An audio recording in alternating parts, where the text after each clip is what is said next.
Isaías, capítulo 28.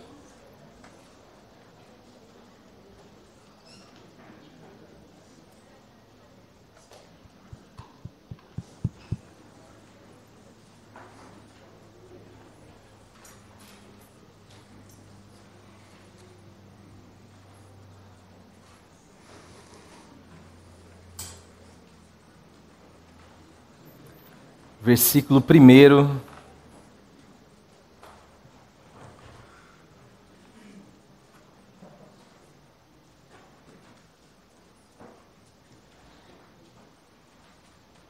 Até o versículo 13.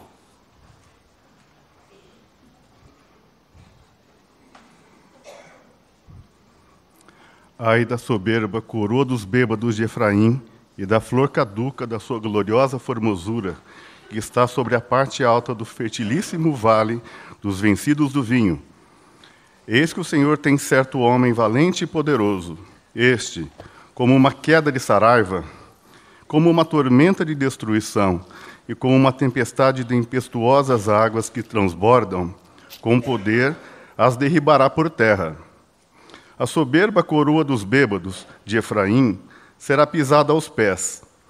A flor caduca da sua gloriosa formosura, que está sobre a parte alta do fertilíssimo vale, será como o figo prematuro, que amadurece antes do verão, o qual, impondo nele alguém os olhos, mal o apanha, já o devora. Naquele dia, o Senhor dos Exércitos será a coroa da glória e o formoso diadema para os restantes de seu povo. Será o espírito de justiça para o que se assenta a julgar, a fortaleza para os que fazem recuar o assalto contra as portas. Mas também estes cambaleiam por causa do vinho, e não podem ter-se em pé por causa da bebida forte. O sacerdote e o profeta cambaleiam por causa da bebida forte. São vencidos pelo vinho. Não podem ter-se em pé por causa da bebida forte. Erram na visão, tropeçam no juízo. Porque todas as mesas estão cheias de vômitos, e não há lugar sem imundícia. A quem, pois, se ensinaria o conhecimento? E a quem se daria a entender o que se ouviu? Acaso aos desmamados e aos que foram afastados dos seios maternos? Porque é preceito sobre preceito, preceito e mais preceito, regra sobre regra, regra e mais regra, um pouco aqui, um pouco ali. Pelo que por lábios gaguejantes e por língua estranha falará o Senhor a este povo, ao qual ele disse: Este é o descanso, dai descanso ao cansado, e este é o refrigério, mas não quiseram ouvir. Assim, pois, a palavra do Senhor lhes será preceito sobre preceito, preceito e mais preceito, regra sobre regra, regra e mais regra, um pouco aqui, um pouco ali, para que vão e caiam para trás, e quebrantem e se enlacem e sejam presos. João, capítulo 6.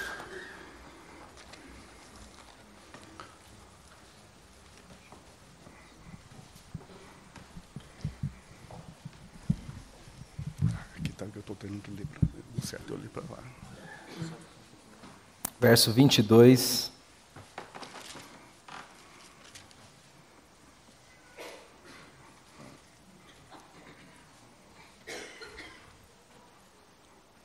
Até o verso 40.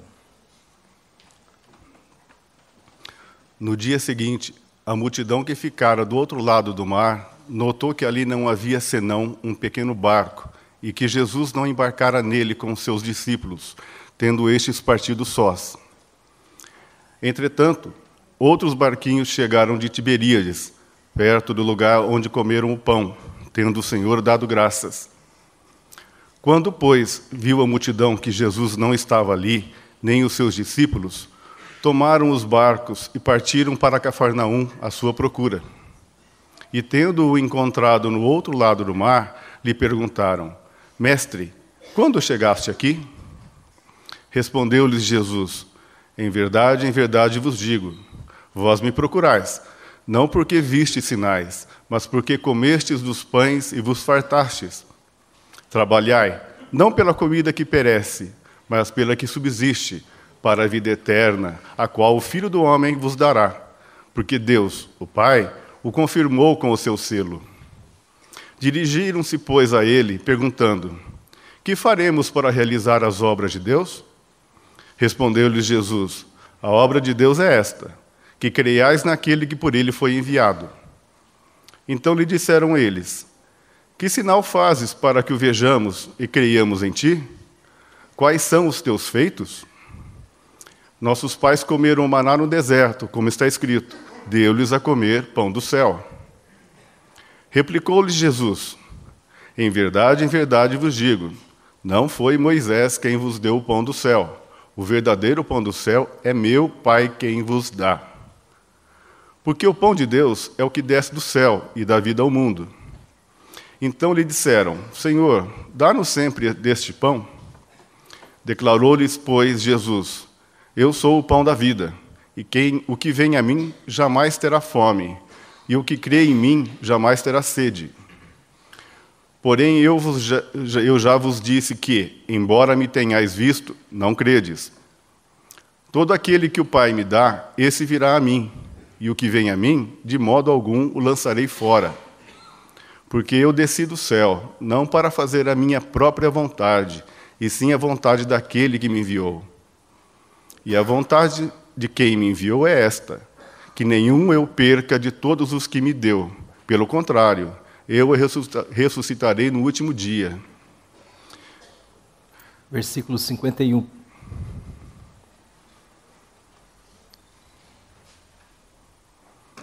Eu sou o pão vivo que desceu do céu. Se alguém dele comer, viverá eternamente. E o pão que eu darei pela vida do mundo é a minha carne. 60 até 71. Muitos dos seus discípulos, tendo ouvido tais palavras, disseram: duro é este discurso, quem o pode ouvir?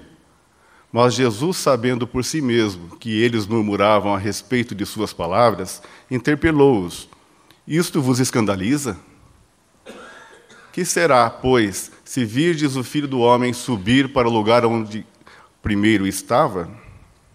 O Espírito é o que vivifica, a carne para nada aproveita. As palavras que eu vos tenho dito são Espírito e são vida. Contudo, há descrentes entre vós, pois Jesus sabia, desde o princípio, quais eram os que não criam e quem o havia de trair.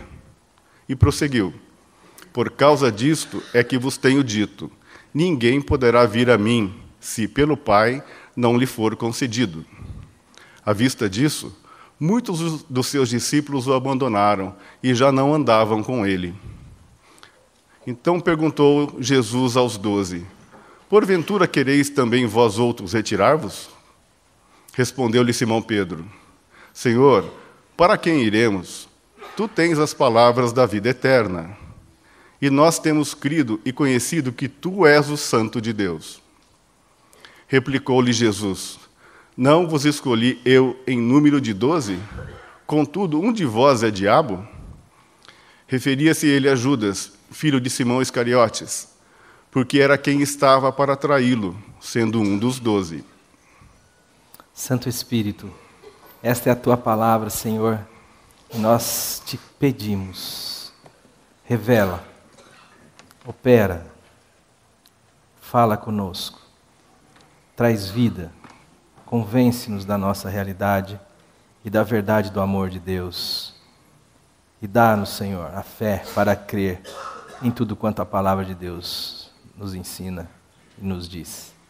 Em nome do Senhor Jesus. Amém. Bom, queridos, nós estamos falando numa sequência sobre a realidade do Deus, ou a diferença que existe entre o Deus das sombras e o Deus que destrói os templos. Há uma diferença ontológica, uma diferença de de ser entre as duas realidades, mas esta força exercida sobre nós, assim como a força da gravidade, pesa nos nossos ombros e há uma dificuldade muito grande em nós de estar isento a esta pressão. A pressão de dar um olhar conclusivo acerca de Deus, mas uma conclusão que é fruto da condição humana. E não se permitir ser ensinado por Deus, ser trabalhado por Deus. Então, nós trabalhamos no capítulo 2 de Atos, da última vez que eu pude falar sobre esse tema. Da vez passada a gente falou um pouco sobre casamento, teve uma interrupção, mas eu gostaria de novo de falar sobre isso. No capítulo 2 de Atos, nós temos ali um construto, uma realidade operante na igreja nascente. Jesus havia morrido, ressuscitado, e ele dá então algumas ordens aos seus discípulos, e a ordem que ele dá é: vocês vão ficar em Jerusalém até. Vocês vão ficar em Jerusalém até. Vocês vão ficar quietos, vocês não vão fazer nada, mas vai chegar um momento que vai acontecer algo, e vocês então vão ser minhas testemunhas. Vocês vão testemunhar de mim, não só em Jerusalém, mas vocês vão expandir este ministério para toda a Judéia, mas não só para toda a Judéia, vocês vão para Samaria, mas vocês não vão parar em Samaria, vocês vão até os confins da terra. Só que o testemunho que é necessário, esse testemunho não é um testemunho de fatos simplesmente, é um testemunho que emana de uma realidade muito mais poderosa do que a argumentação, do que a fala, do que o convencimento, do que aquilo que tem o poder de convencer as pessoas por um argumento. Vocês precisam de um poder, porque esse testemunho ele é dado na vida. Então vai acontecer algo espetacular na vida de vocês.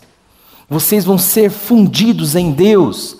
Aquilo que o profeta Joel profetizou irá acontecer, a saga das Escrituras irá se cumprir. Deus virá ser nos humanos. Deus virá ser um com os homens. E vai derramar do seu Espírito sobre toda a carne. E nós nos tornaremos um. Como Jesus havia dito. Como Jesus já havia falado. Então haveria esta condição do testemunho. Mas pesava sobre os ombros dessa igreja nascente a perspectiva das conclusões acerca de Deus. E eles não ficam quietos. E no capítulo 1 a gente percebe que Pedro resolve agir em detrimento de uma necessidade. Jesus falou que escolheu 12. Mas naquela condição havia só 11, porque Judas o havia traído e Judas havia se matado. Então Pedro, estou aqui recapitulando algumas coisas para entrar no assunto que eu quero falar nesta noite. Pedro então olha e diz assim: há uma necessidade, existe uma carência, existe algo que ali não está certo. Nós éramos 12, agora nós somos 11. Ele resolve agir, mas Jesus havia dito: não haja. Vocês vão ficar quietos até vocês serem cheios do Espírito Santo. E ele resolve agir, e ele então começa a dizer: bom, é necessário que a gente escolha uma outra pessoa para assumir o lugar de Judas. E ele usa as Escrituras para convencer a igreja à sua volta, os discípulos à sua volta, de que aquilo de fato era necessário. Então ele cita o Salmo 69, o Salmo 109, e ele convence aquelas pessoas e diz assim: fique deserta a sua habitação, não haja quem nela habite, e tome outro o seu encargo. E convencidos daquilo, eles começam então a delimitar, a agir, a pensar, a elaborar quem poderiam ser as pessoas que fariam parte daquele colegiado que foi em primeiro momento escolhido por Deus, escolhido pelo próprio Jesus, pelo Deus encarnado, pelo Senhor da glória. E eles então estabelecem a partir de alguns critérios que são puramente humanos. Eles dizem assim, mas que parecem de fato algo sábio, algo extremamente significativo. E eles dizem, deve ser alguém que esteve com Jesus desde o batismo, desde o momento do batismo até o momento em que ele foi ascendido aos céus. E nessa peneirada sobram poucas pessoas, sobram de fato 2 homens, José e Matias. Depois segue o processo das conclusões humanas, continuam a acontecer e elas vão seguindo um proforme, elas vão estabelecendo uma maneira de acontecer essas coisas que não seja alheia àquilo que é prudente, àquilo que parece espiritual, àquilo que parece bom. Então eles decidem orar, reúne a igreja e a oração é mais bela ainda. A oração diz assim: ó Deus, tu que sonda os corações, diga-nos qual destes 2? Este é o papel da religião. O papel da religião é exercer controle sobre os homens e sobre Deus. Deus entra como um coadjuvante no processo. Isto não é novo, é a mesma fala que nós percebemos lá em Gênesis capítulo 4, quando a palavra de Deus vai nos ensinar acerca da concepção de Caim e de Abel. Há em Eva 2 espíritos, há 2 verbos que definem tudo o que é diferente entre evangelho e aquilo que é proposto como uma religião da conclusão humana acerca de Deus.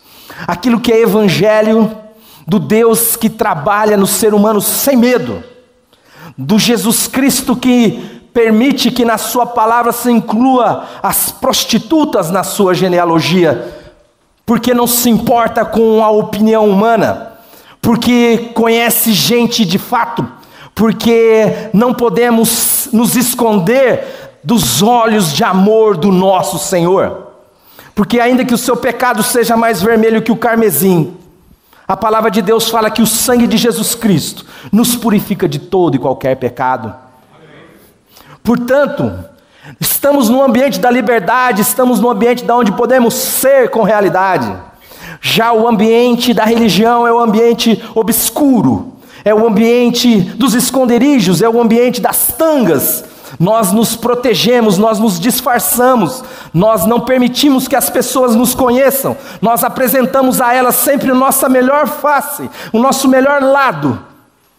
Porque o ambiente da religião não é um ambiente de amor, é um ambiente para os bons. O ambiente da religião não é um ambiente para gente de verdade, o ambiente da religião é um lugar para você interpretar um ser que você não é. É um lugar para você ganhar o Oscar, é um lugar para você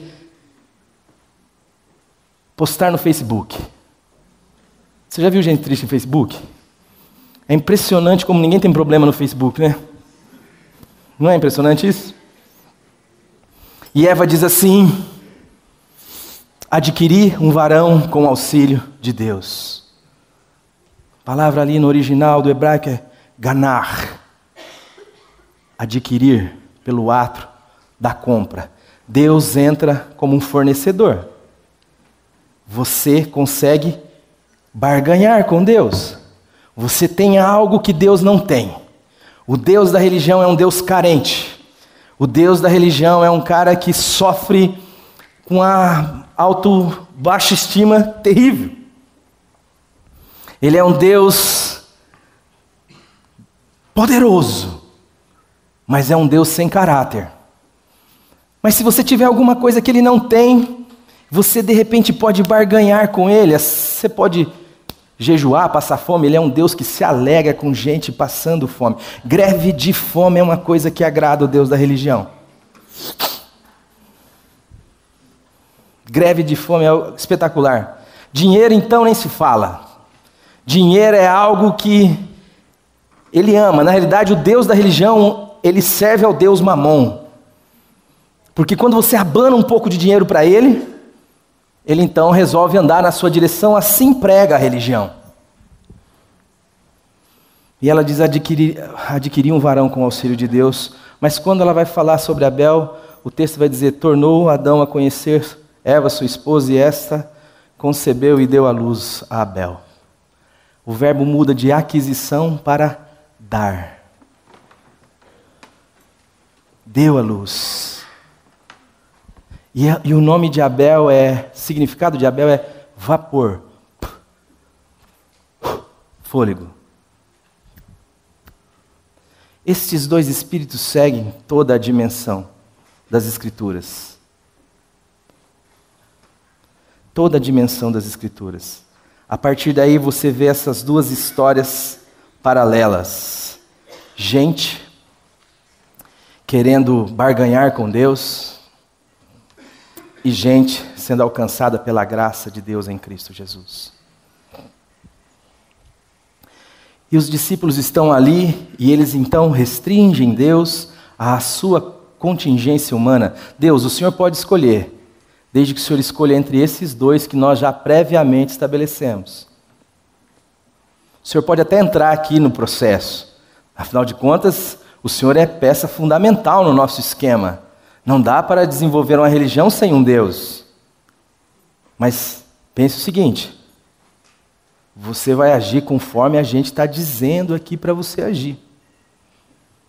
Você é Deus, mas na religião o fiel é Deus de Deus.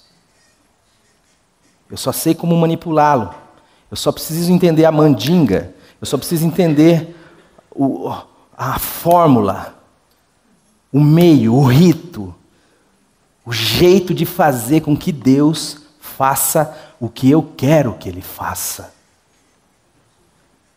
Eu não quero que venha a mim o seu reino, nem que seja feita a vontade dEle.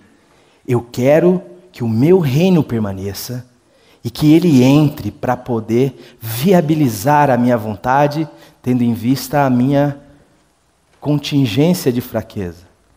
O que eu quero de Deus é acessar o seu poder, não me interesso pelo seu caráter, aliás, duvido do caráter dele.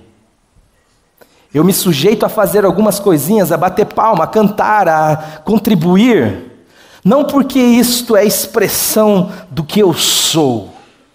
Eu me sujeito a fazer essas coisas por medo, porque esse Deus tem poder demais, e se Ele encrespar comigo, Ele vai jogar um raio na minha cabeça. Ele vai fazer com que eu bata o carro, Ele vai fazer com que eu perca o emprego, Ele vai fazer, cara, esse cara não é boa gente. A serpente já avisou nós, não sei quem está perdendo tempo. Ela falou, olha, esse cara não é assim não.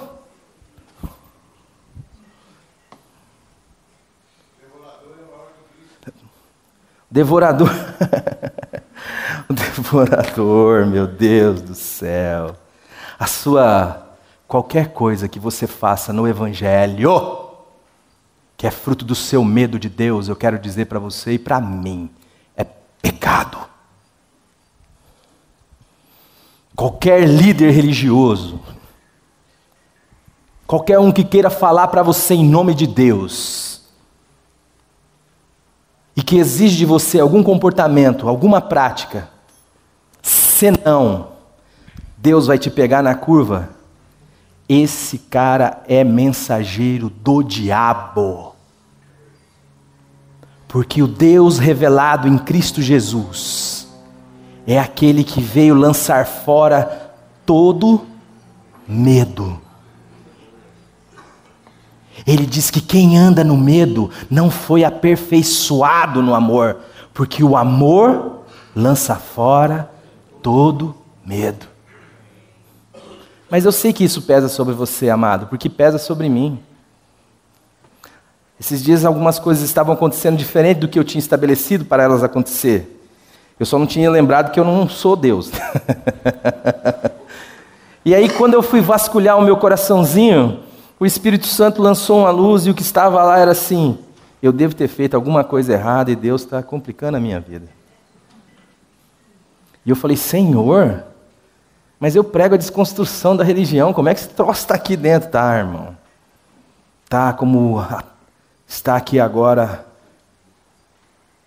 o peso da gravidade exercendo sobre mim e sobre você.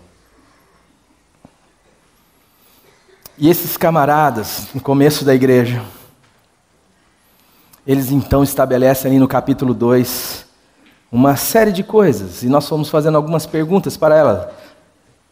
Em Atos 2:4-2, vamos dizer que eles perseveravam, aquela igreja perseverava na doutrina dos apóstolos, no partir do pão, nas orações, partindo o pão de casa em casa, perseveravam unânimes diariamente no templo, vendiam tudo que tinham, depositavam aos pés dos apóstolos, cada um dispunha daquilo segundo era necessidade, caíam na graça de todo mundo, Deus ia acrescentando dia a dia que ia sendo salvo, Deus, por sua graça, ia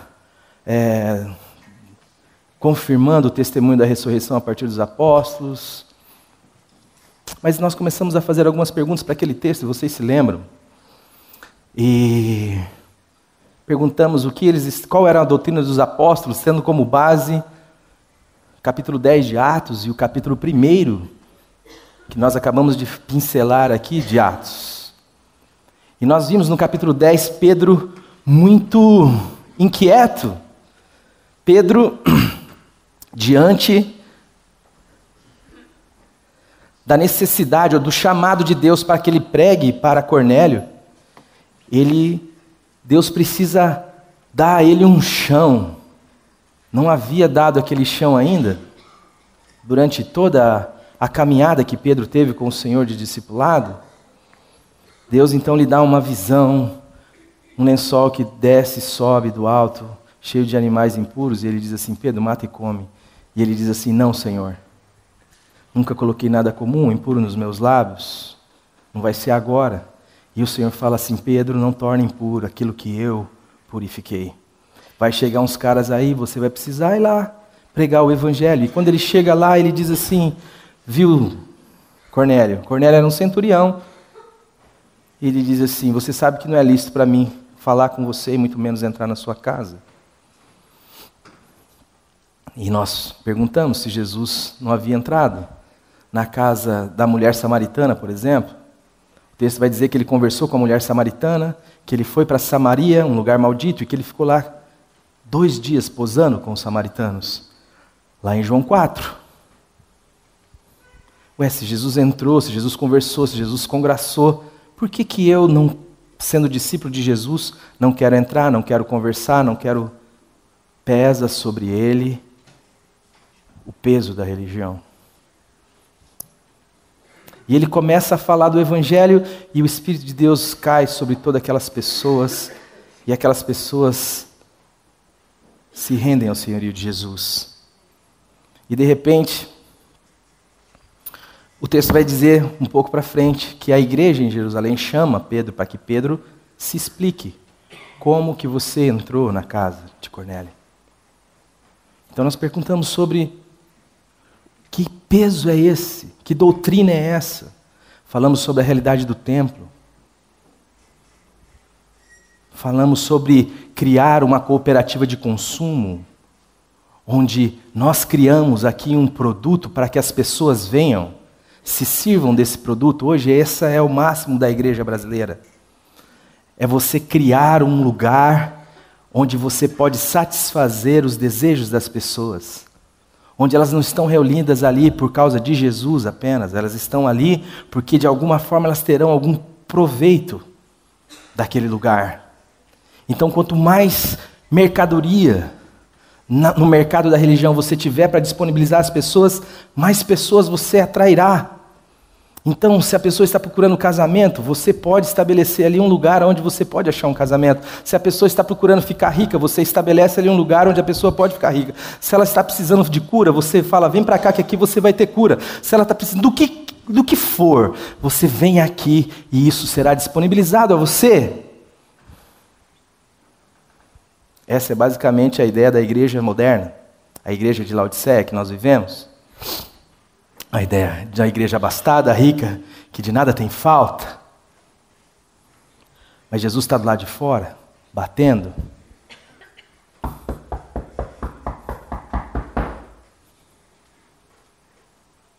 Eis que estou à porta e bato.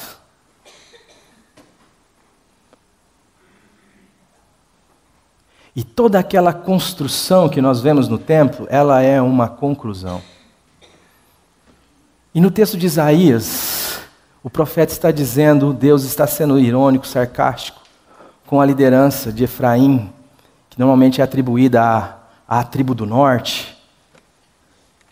E ele diz que eles estão entorpecidos pela bebida forte. Eles não agem mais pela consciência livre.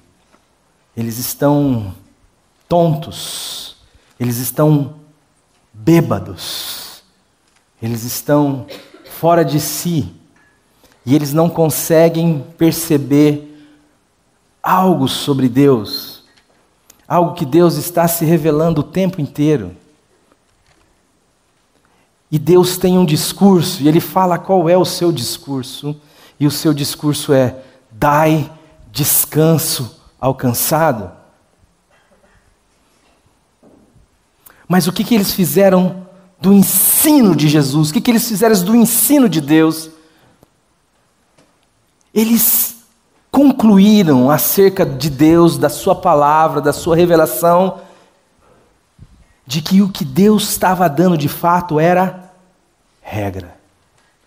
Regra e mais regra. Mandamento e mais mandamento. O que Deus quer? Deus quer te dar regra. Deus quer pôr uma coleira na sua boca.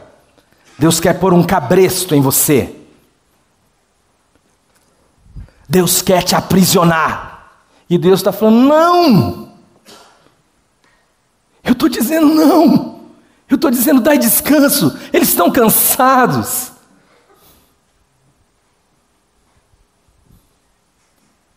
Eles precisam de um refrigério. E a grande pergunta que vem ao nosso coração é: o que acontece em nós para que a gente tenha essa mania tão forte de transformar o ensino de Deus em uma conclusão humana? Quando os caras olhavam para o templo, eles achavam que Deus estava gostando daquele troço. E Jesus chega e diz assim: derruba esse negócio, povo meu. Derruba isto. Eu vou erguer em 3 dias a realidade que permanecerá para sempre. E o texto vai dizer que ele estava falando da sua morte e da sua ressurreição, aonde ele poria um fim em toda essa estrutura míope, incapaz de enxergar Deus, impotente para perceber o reino de Deus, porque o homem natural não percebe as coisas do Espírito, ele não discerne as coisas do Espírito, porque elas só podem ser discernidas de forma espiritual. De tal forma que você só pode ver o reino de Deus se o reino de Deus entrar em você. De tal forma que você só pode ver o reino de Deus se acontecer um milagre na sua vida. De tal forma que você só pode ver o reino de Deus se você nascer de novo.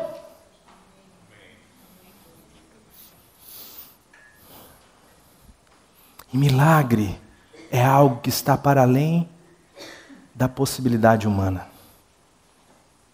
Eu não posso fazer isso por você, nem você, só Deus. Só Deus pode gerar filhos de Deus.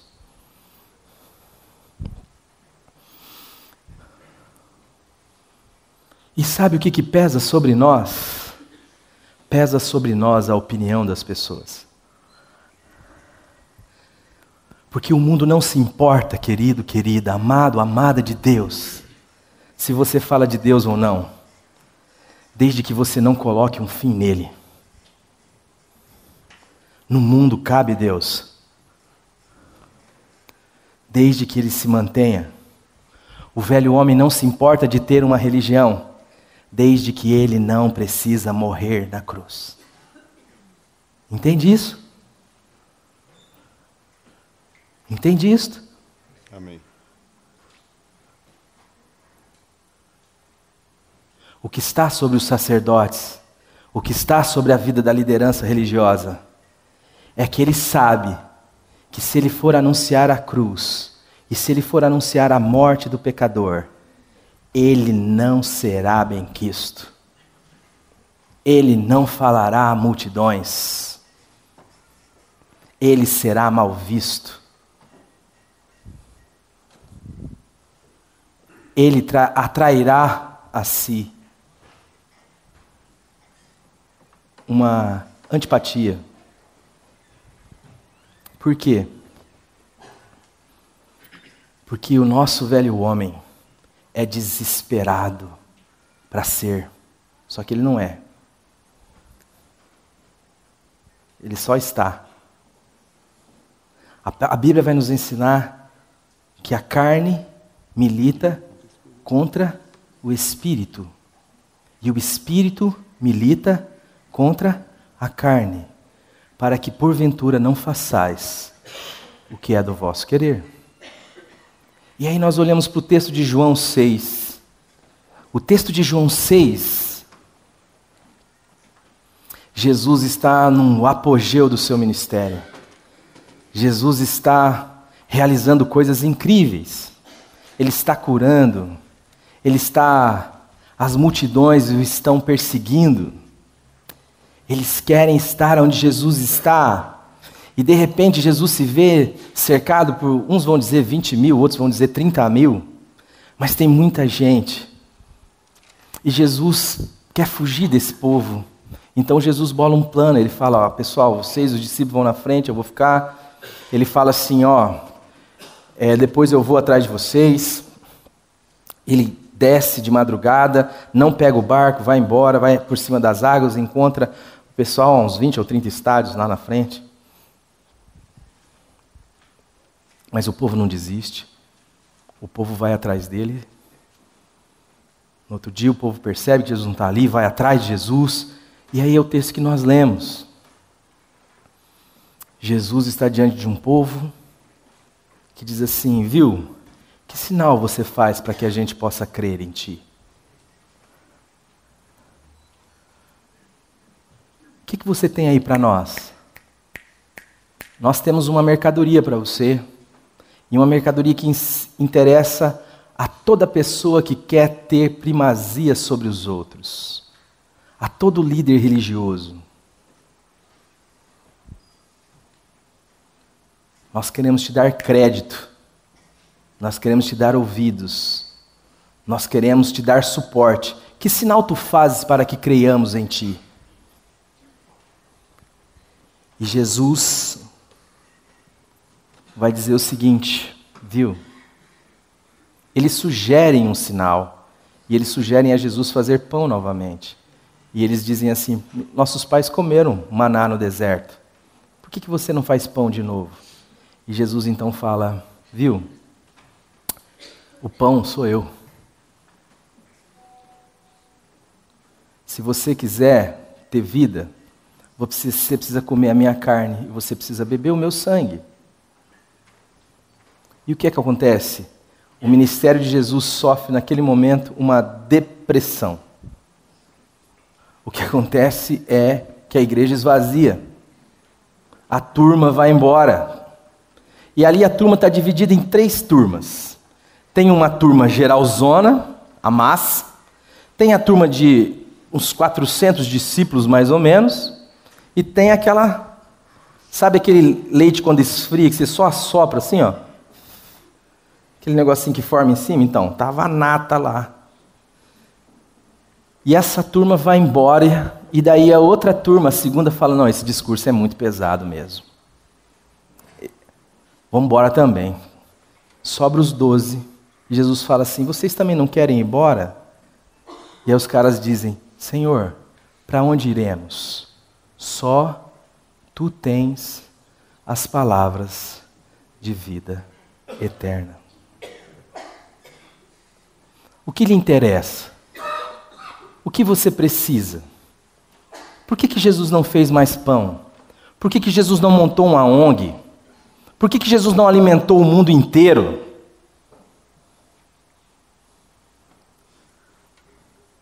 Quantas pessoas morriam de fome no mundo enquanto Jesus celebrava a ceia? Quantas pessoas não tinham que vestir no mundo enquanto Jesus tinha uma capa tecida de alto a baixo, como os reis tinham?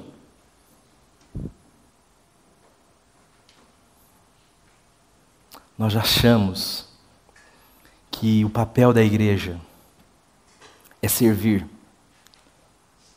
Mas nós não entendemos que o serviço não pode ser transformado numa lei. não pode ser transformado numa regra, não pode ser transformado num preceito. O servir que Jesus fala é algo que está em mim e em você. É algo que eu me reconheço. É algo que está na minha identidade quando Jesus veio ser a minha vida. Quando Jesus veio viver em mim, eu me entendo como alguém que está num processo de servir como a minha identidade, não como uma regra em uma lei que está fora de mim, como um princípio fora de mim, e não como um código. Vocês já ouviram falar do código genético? É um código que está no seu DNA e que faz com que você seja o que você é.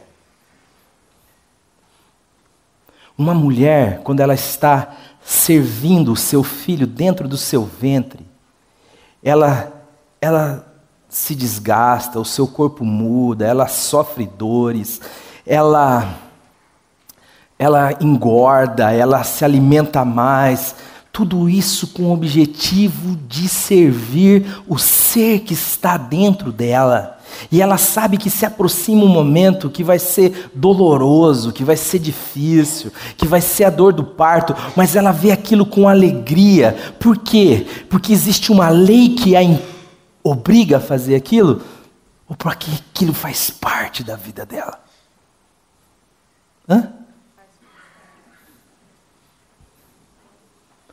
Faz parte da sua vida, é algo que está nela. Ela sabe que aquilo é a sua identidade.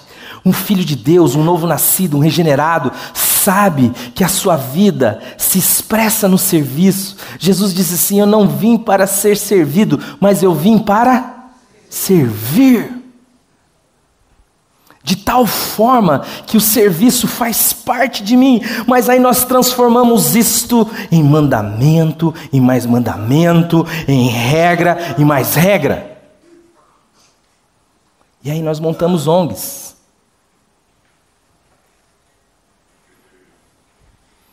O Jacques Ellul vai dizer no seu livro O Cristianismo Revolucionário, que na Segunda Guerra Mundial, quando Hitler se levanta, os cristãos do mundo inteiro se viram diante de uma necessidade de um posicionamento. Mas este posicionamento, na sua grande maioria, se manifestou da seguinte forma: vamos nos alistar. E eles alistaram aos montes e foram para a guerra e batalharam contra o mal, contra um princípio de uma potestade, contra um homem que representava uma potestade, uma ideia que representava algo demoníaco. E o Jacques Ellul vai dizer assim: mas existia uma coisa que só a igreja podia fazer, que ninguém mais tem esta condição no mundo, a não ser aquela que é a luz do mundo, que era interceder, que era expulsar esta potestade em nome de Jesus. Fomos saber do mundo como era o melhor jeito de ajudar o mundo. E sabe como esse mundo pode ser conservado?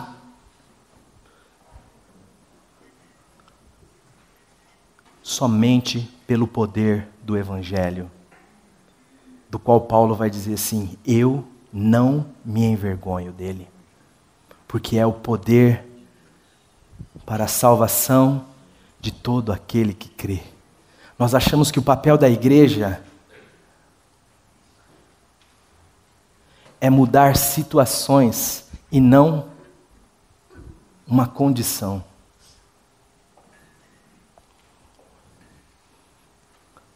Nós achamos que o papel da igreja é mudar circunstâncias. Eu lembro que nós temos um trabalho com a moçada de alimentar os moradores de rua. Toda quinta-feira, o dia que você quiser ir, vai ali na Concha Acústica, 7h da noite, está lá a moçada. E um dia chegaram para mim e disseram assim: pastor, seguinte, nós vamos parar por 3 meses de alimentar os moradores de rua. Eu falei, é mesmo? Mas por quê? Ele falou assim, pastor, eles não estão ouvindo a gente. Eles estão indo ali só para pegar o prato de comida. E nós nos reunimos então com o pessoal lá da secretaria na prefeitura, na assistência social. Nós falamos com os outros grupos que também ajudam ali. E nós decidimos o seguinte, vamos ficar 3 meses sem fornecer nada para eles. E depois de 3 meses nós vamos voltar, aí eles vão ouvir a gente. Eu falei assim, mas quem vos induziu a passar tão depressa daquele que vos chamou a graça para outro evangelho? Vocês estão malucos? Vocês estão fazendo justamente o que Jesus disse que não faria. Porque o que acontece aqui é só uma inversão de quem propõe. O pessoal ali de João 6 está dizendo, viu Jesus, se o Senhor nos der comida, a gente ouve você. E Jesus faz o quê? Corta a cesta básica. E nós estamos dizendo, viu, se vocês não nos ouvir, nós vamos cortar a cesta básica? É a mesma coisa que vocês estão fazendo, gente. Vocês estão andando no contrapé de Jesus. Falei, quando nós começamos esse trabalho aqui, nós tínhamos um objetivo. Dar comida para Jesus. Matar a sede de Jesus. Cobrir Jesus. Abraçar Jesus. Esse é o nosso objetivo aqui.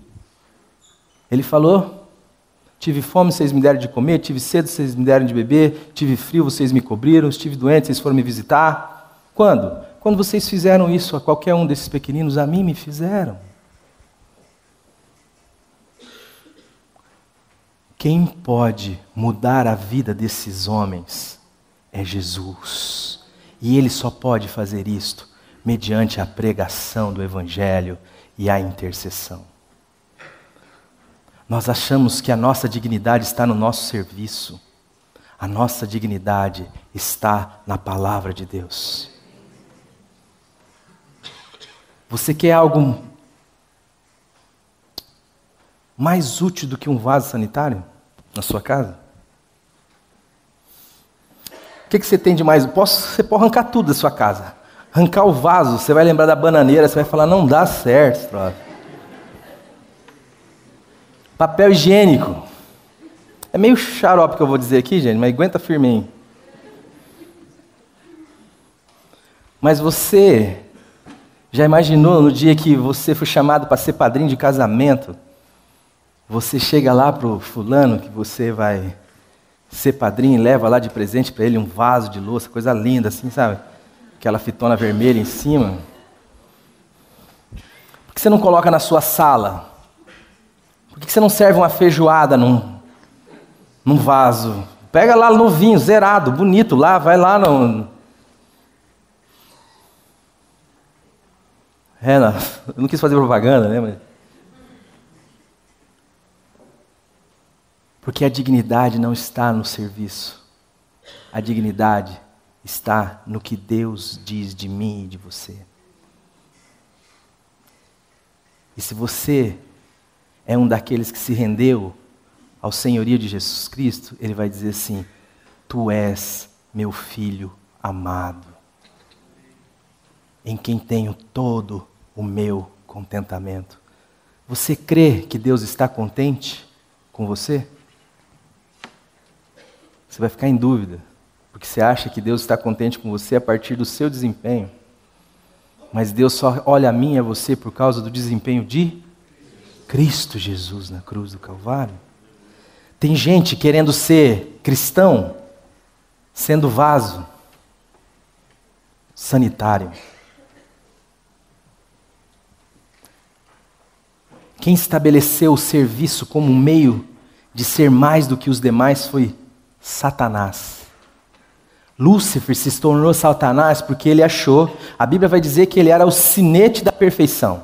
Não é isso, Eric? O que é o sinete da perfeição? Ele é o ISO do céu.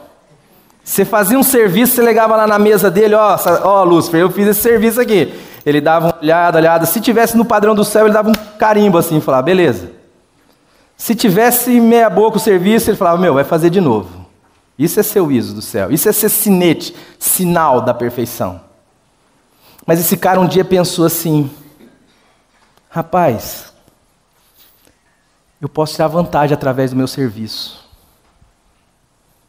E isso transformou ele no diabo.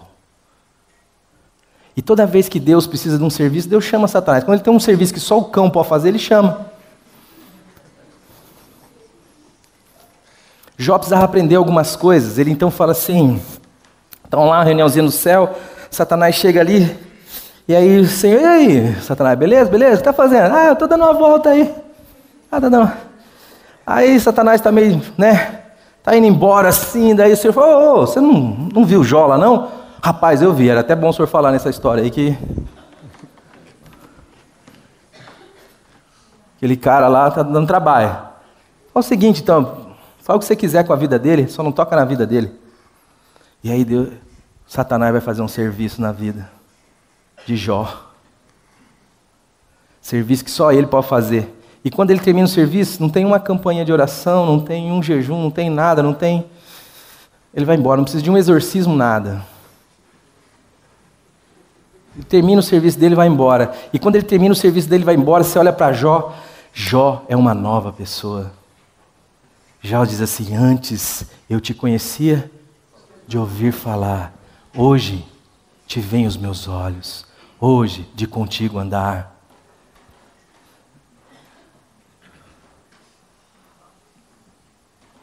Nós mudamos a condição, a situação das pessoas e não mudamos a condição. Nós achamos que o nosso papel é tirar o cara da macumba e fazer dele virar batista. Aí ele vira batista e se torna 2 vezes mais filho do inferno que nós. Sabe por quê? Porque ele fica com o coração empedernido, ele acha que tá bom, ele acha que ele nem precisa nascer de novo, afinal de contas, ele mudou o comportamento dele. Ele não bebe, ele bebia, não bebe mais, ele fumava, não fuma mais, ele falava palavrão, não fala mais. Mas o problema dele é de natureza. Quando Jesus falou com os seus discípulos, lá no Lucas 22, ele fala assim, viu? Os poderosos exercem domínio sobre o povo e são chamados de benfeitores por ele, mas entre vós não sereis assim. Ele não diz entre vós não fareis assim ou não fareis isto. Ele diz entre vós não sereis assim, porque nós não somos isso, amados. Portanto, eu não sei como é que está a sua vida. Eu não sei de nada. Mas eu sei de uma coisa, amado. Existe uma ação, um trabalho, feito por Jesus Cristo na cruz do Calvário. E quando ele terminou, ele falou, acabei. Está consumado. Não precisa de mais nada. Está tudo pronto. E ele está te dando de graça. E ele fala para você não se envergonhar disso. Ele fala para você não se envergonhar disso, mas anunciar isto ao outro. Dizer ao outro que Deus o ama a tal ponto, Deus te ama de tal maneira que Ele foi capaz de dar o próprio Filho para que você não pereça nessa condição, mas tenha a vida eterna, para que você não se amolde aos comportamentos, para que você não se renda simplesmente a ordenanças do tipo, não toques nisso, não proves aquilo, não manuseis, não vá em tal lugar, mas para que você seja feito filho de Deus, herdeiro de Deus, co-herdeiro com Jesus Cristo. E esta mudança só Deus pode fazer, e Ele só fará pelo poder da pregação da palavra de Deus. Não importa o que você faça, ou não importa o que alguém tenha feito por você, o que mudou a sua palavra, a sua vida foi a palavra de Deus. Sabe por quê? Só Ele tem as palavras da vida eterna. Servir faz parte da igreja, porque Cristo é a nossa vida, mas não é uma regra para nós, porque nós não estamos aqui para melhorar este mundo, nós estamos aqui para anunciar as virtudes daquele que nos chamou das trevas para a sua maravilhosa luz. Nós estamos aqui para anunciar o poder de Deus na cruz de Jesus Cristo que nos crucifica. e da ressurreição de Jesus, que nos faz ter uma nova vida. Irmão, isso não é ser batista, isso não é ser presbiteriano, isso não é ser católico, isso é ser uma nova criatura. Paulo vai dizer lá em Gálatas que nem a circuncisão, como um modelo assertivo religioso, nem a incircuncisão, como a falta desse modelo, tem valor algum para Cristo. Mas o sim, ser uma nova criatura. A minha pergunta é, você já nasceu de novo? Aleluia, glória a Deus. A minha pergunta é, você precisa de algo mais que esteja fora de Jesus?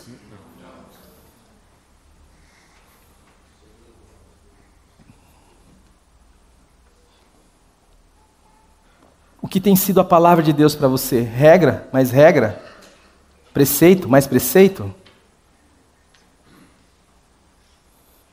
Ou tem sido descanso para a sua alma cansada?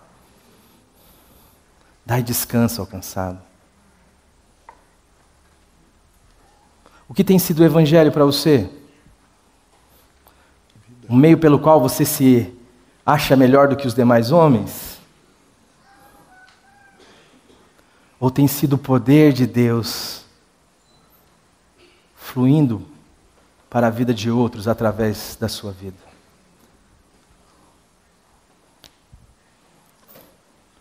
O Deus de toda a graça nos deu isso de graça. Tentar comprar isso, tentar fazer da palavra de Deus regrinha, tentar fazer do evangelho uma norma, uma lei. Paulo vai dizer que é decair da graça e se apartar de Jesus.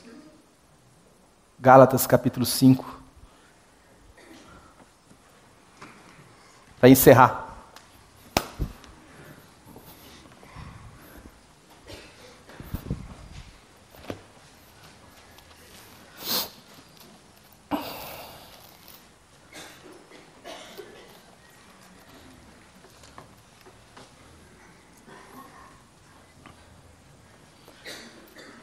Cristo, se lê, Fer? Para a liberdade foi que Cristo nos libertou. Permanecei, pois, firmes e não vos submetais de novo a jugo de escravidão. Eis que eu, Paulo, vos digo, se vos deixar de circuncidar, Cristo de nada vos aproveitará. De novo testifico a todo homem que se deixa circuncidar, que está obrigado a guardar toda a lei. Da graça decaístes, de Cristo vos desligastes. Só que isso, amados, quando você pregar, o pessoal vai dizer assim, dura esse discurso. Quem pode suportar? Sabe quem vai suportar?